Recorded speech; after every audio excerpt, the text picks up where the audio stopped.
Hello, I'm Betsy Kim, Editorial Director of Lawyers.com. I'm here with Dr. Ankur Saraiya to talk about Breaking Bad. Dr. Saraiya is a clinical and forensic psychiatrist who graduated from Harvard University, then Columbia University School of Medicine, where he also did his residency. He completed a fellowship in forensic psychiatry at NYU Bellevue, where he was also an attending physician for 10 years. As a forensic psychiatrist, he evaluated criminals like those in Breaking Bad. Thank you for joining us, Dr. Saraiya. Can you diagnose some of the characters for us? Yeah, it's hard to make a full diagnosis, but definitely over the course of the show, different characters demonstrate different traits. And the clearest example is Walter. He definitely exhibits narcissistic traits. And the interesting thing that the creators have done is they've shown us the piece that he feels is missing. And in my opinion, that's the whole aspect of his backstory where he got kicked out of that company that ended up making millions of dollars. And it feels like at least a part of him is trying to capture that fame and fortune that he just narrowly missed out on. Whereas most narcissists, you don't have the benefit of knowing what their missing piece is. And oftentimes they don't know, but they're driven by this internal energy to try to make up for this big absence in their lives. So what we know about narcissists is that they tend to have haughty attitudes, and they're always associating themselves with fame, and they are drawn to very selfish endeavors. It's pretty clear that Todd has sociopathic tendencies. He seems to lack any sort of conscience. Have you actually diagnosed people like real Todds? Are there real bad seeds out there? Definitely. And I would say that they are probably the most frightening individuals that I've encountered, or that I do encounter. It's not terribly common, but they are out there. And the main piece is that they just don't seem to experience any kind of not only remorse, but even just the ability to put themselves in another individual's position, that empathy. They just seem to lack it completely. So they have no feelings of guilt and the complete inability to empathize with other people's pain, loss, suffering, even life and death. From the last episode, Granite State, what seems psychologically realistic? For example, Walt's reaction to, in essence, what was solitary confinement. What does solitary confinement do to people? Walt is craving that social contact. He dives into that stack of newspapers. He offers $10,000 just to play cards with his helper for that hour. So he's craving that contact because we are social animals. And I think that lack of contact, you also see signs that he's drifting into a depression. He's losing weight. He's taking care of himself less and less. And what didn't seem realistic to me was Junior's reaction at the school, his screaming and creating that fit. That to me seemed a little far-fetched. I agree, because Junior has been a character that we haven't really gotten a lot of depth to throughout the entire series. And, I think they're trying to kind of create this Oedipal role. He's sort of stepping up, protecting his mother, and sort of bumping his father out of the picture. So they've sort of created this Oedipal, this triangle for him, but kind of out of nowhere.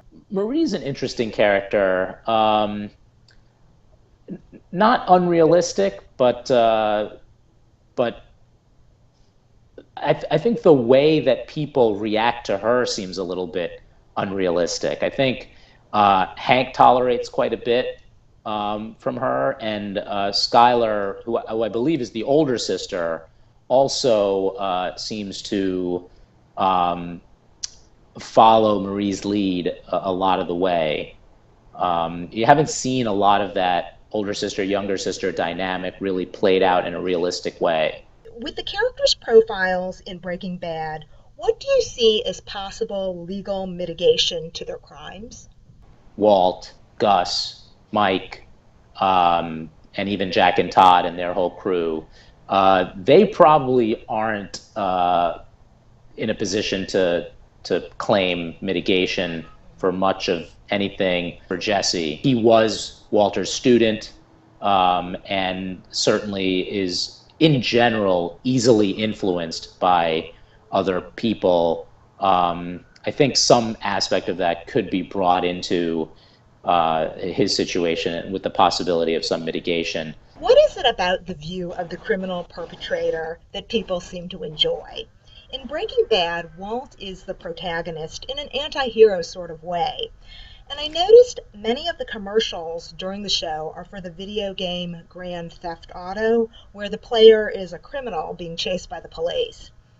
Is that something where we all kind of have a persecution complex deep inside of us, so we enjoy this? Or is it a vicarious thrill of a situation that most of us will never really encounter in real life? Yeah, I think it's more the latter, and I think that there's a distinction between the two situations. I think in role-playing games, there is always that awareness that it's not real, and so you can kind of throw yourself into and have these experiences that you know, A, you'll never have, and B, don't really have any real-life consequences. But I think the situation with Walt is different, and I think it was intentionally done by the creators of the show. They front-loaded Walt's character to make him overly sympathetic. He gets cancer. He's a new father of a baby girl. He is cut out of this company unfairly and loses the girl and the company and millions of dollars.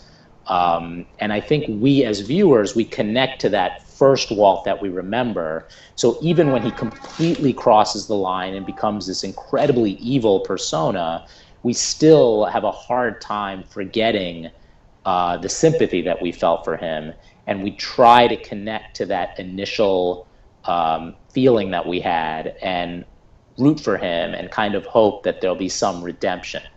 So I think those are two different things going on.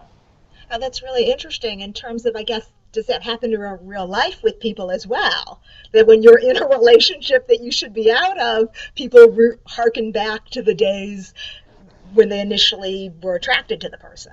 Absolutely, absolutely. It comes up in treatment all the time, where people have a hard time letting go of things that they had before, even when the evidence in the present is that those things are already gone. So people do change, but sometimes it's hard for us to let go of the people we remember.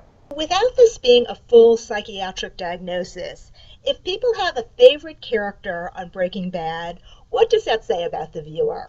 For example, I was a little partial to Hank, and I liked the way he died without making a deal with the devil and basically telling Uncle Jack where to go. People who like Hank's character, they're going to tend to be people who do like Law and Order, and they tend to root for the guy in the white hat, and they want justice to prevail. I think people who like Jesse, they like the sort of more, they're drawn to the sort of slightly more innocent person who's kind of the follower and can be influenced by other people. People who are drawn to Walt, I think it's not necessarily that they're evil people, but there's certain things about Walt's character that they're drawn to, not the whole picture necessarily, but Walt is certainly a leader and a driver of the action. So people who kind of see themselves as driving the action perhaps might relate a bit to Walt. So you can pick out little aspects of people's personalities, but I would be careful of trying to extrapolate too much. But it's a fun question to think about, and I think you learn a little bit of something about people based on who they like. Do you usually like people who you identify with in some way? So is that reflective of perhaps a little bit about yourself, or could it be reflective of just what you like in other people? Just say if you're a very nurturing character, you might like more of a helpless character, even though you don't perceive yourself or identify with a helpless person? Yeah, that's a great observation, and that's part of the reason you have to be careful of over-interpreting it, because that's absolutely right, because you might be drawn to a character for both reasons, both because you identify, but also because they're the kind of person who is a good counterpart to the person that you are. So absolutely. It could be for both reasons, and you don't know which. Thank you very much, Dr. Saraiya, for being with us here today. My pleasure. Thank you.